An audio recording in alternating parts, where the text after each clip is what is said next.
ہے کہ ہم جو کچھ پڑھ رہے ہیں وہ عمل کے لیے پڑھ رہے ہیں، اس لیے نہیں پڑھ رہے ہیں کہ ہمیں کوئی ملازمت مل جائے گی یا ڈگری مل جائے گی یا ہمارا مستقبل اس سے سنور جائے گا یا اور ہمیں کوئی مادی منفعت اس سے حاصل ہو جائے گی یا نوکری مل جائے گی یا ہم خطیب بن جائیں گے یا ہم مصنف بن جائیں گے۔ وہ سب چیزیں تو آپ کو ملیں گی،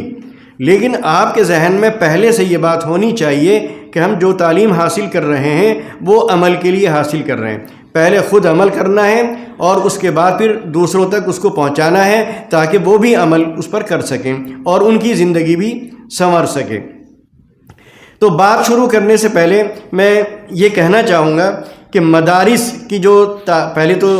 مدارس کا جو نسب ہے وہ صفے تک جاتا ہے، سلسلہ وہاں تک جاتا ہے۔ سب سے پہلے معلم نبی کریم صلی اللہ علیہ وسلم، پہلے طالب علم یا طلبہ کہیے وہ صحابہ کرام رضوان اللہ علیہم اجمعین۔ اب علم کی عظمت کو تھوڑا سا یہ سمجھیے کہ مسجد نبوی سے متصل وہ چبوترا ہے،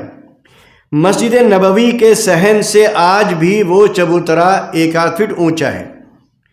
نماز پڑھنے کی جو جگہ ہے یعنی وہ صحن کہیے یا اب تو وہ پورا ایک ہال ہے، وہ جگہ جہاں نماز پڑھی جا رہی ہے، جہاں تسبیح پڑھی جا رہی ہے، جہاں تلاوت کی جا رہی ہے بیٹھ کر، وہ جگہ نیچی ہے، اور وہ جگہ جو صفہ ہے جہاں طلبہ بیٹھتے تھے اور حضور پاک صلی اللہ علیہ وسلم وہاں درس دیا کرتے تھے، وہ جگہ آج بھی اونچی رکھی گئی ہے۔ اس سے آپ سمجھ سکتے ہیں کہ علم کی فضیلت کیا ہے، علم کی اہمیت کیا ہے۔ تو علم کی اس اہمیت کو بھی ہمیں پیش نظر رکھنا ہے کہ ہم یہاں پر جس مقصد سے آئے ہیں یا جو علم حاصل کرنے کے لیے آئے ہیں وہ کوئی چھوٹا موٹا علم نہیں ہے، اس کی قدر کرنا ہے، کیونکہ قدر اگر نہیں کریں گے تو علم کا وہ فیض جو ملنا چاہیے وہ ہم کو نہیں ملے گا۔ اس اور دنیاوی جو دوسرے علوم ہیں وہ بغیر ادب کے حاصل ہو سکتے ہیں اور ان سے آدمی کو فائدہ پہنچ سکتا ہے، لیکن دینی علم بغیر ادب کے آپ حاصل تو چاہے کرنے میں کامیاب ہو جائیں گے، لیکن آپ سے دوسروں کو فیض نہیں ملے گا، آپ کے علم سے دوسرا فائدہ نہیں اٹھا پائے گا، آپ ایک گمنامی کی زندگی بسر کریں گے اور دنیا سے چلے جائیں گے۔ بھلے آپ جتنا علم رکھتے ہوں اور جتنی آپ کی معلومات ہوں اور جتنی آپ کے اندر صلاحیتیں ہوں، لیکن وہ صلاحیتیں لوگوں کے سامنے نہیں آئیں گی اور ان صلاحیتوں سے دوسروں کو فائدہ نہیں پہنچائے گا۔ تو پہلی چیز جو گرہ میں باندھنے کی ہے کہ ہمیں علم کے ساتھ ساتھ اپنے اندر ادب بھی پیدا کرنا ہے، کیونکہ علم اور ادب کا چولی دامن کا ساتھ ہے۔ دونوں میں سے ایک چیز بھی اگر نہیں رہے گی تو گویا آپ ناکام ہیں، آپ ادھورے ہیں اور آپ ناقص ہیں۔ اب یہاں پر جیسا کہ ابھی عبارت پڑھی گئی مدرسے کو لے کر کہ مدارس جو ہیں وہ ایک کارخانہ ہے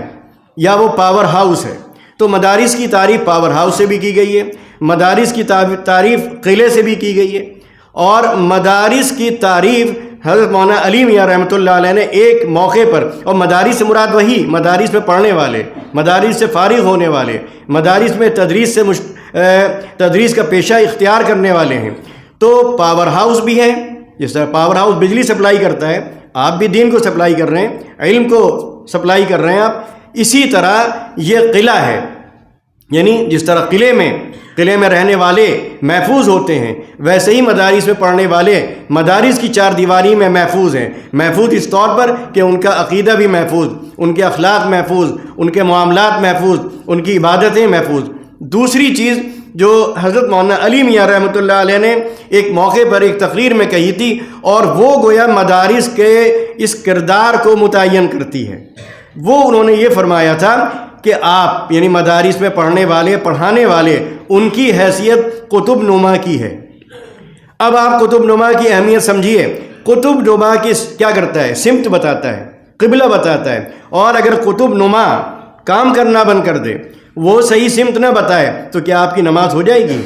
آپ چاہے فرض پڑھیں، چاہے نفل پڑھیں، چاہے وتر پڑھیں، چاہے سنتیں پڑھیں، آپ کی نمازیں جب قبلے کی طرف ان کا رخ نہیں ہے آپ کا، اور آپ جس قبلے نما کو اہمیت دے رہے ہیں اور اس کو سامنے رکھ کر آپ ایک قبلہ متعین کر رہے ہیں اور اس قبلے کی طرف آپ نماز پڑھ رہے ہیں، جب وہی سمت غلط بتا رہا ہے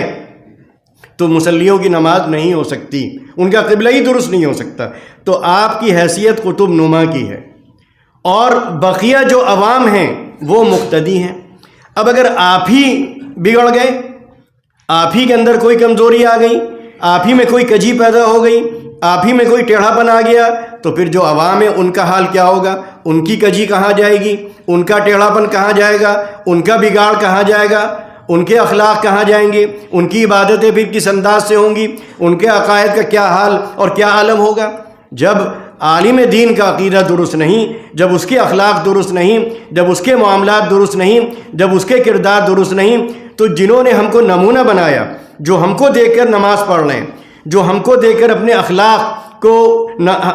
ہمارے اخلاق کو نمونہ بنا رہے ہیں اپنے لیے، ہمارے معاملات کو نمونہ بنا رہے ہیں اپنے لیے، اپنے معاملات کے لیے، تو ان کے معاملات، ان کے اخلاق، ان کا کیریکٹر، ان کا کردار وہ کیسے درست ہو سکتا ہے۔ تو ہر وقت ہم کو اپنے ذہن میں یہ بات بٹھانی چاہیے کہ ہم قبلہ نما ہیں۔ ایسا نہ ہو کہ ہماری ایک غلطی سے دسیوں کی نمازیں خراب ہو جائیں، دسیوں کے عقیدے خراب ہو جائیں، دسیوں کے معاملات بگڑ جائیں، دسیوں کا کردار جو ہے وہ غلط راستے پر کام کرنے لگے یا چلنے لگے، تو ہم قبلہ نما ہیں۔ دوسری چیز، ایک تقریر میں قاضی مجاہد الاسلام صاحب نے بہت عجیب بات کہی۔ انہوں نے کہا العلماء مصابیح هذه الامہ، کہ علماء اس امت کا چراغ ہیں، اور حقیقت میں پھر جو انہوں نے چراغ سے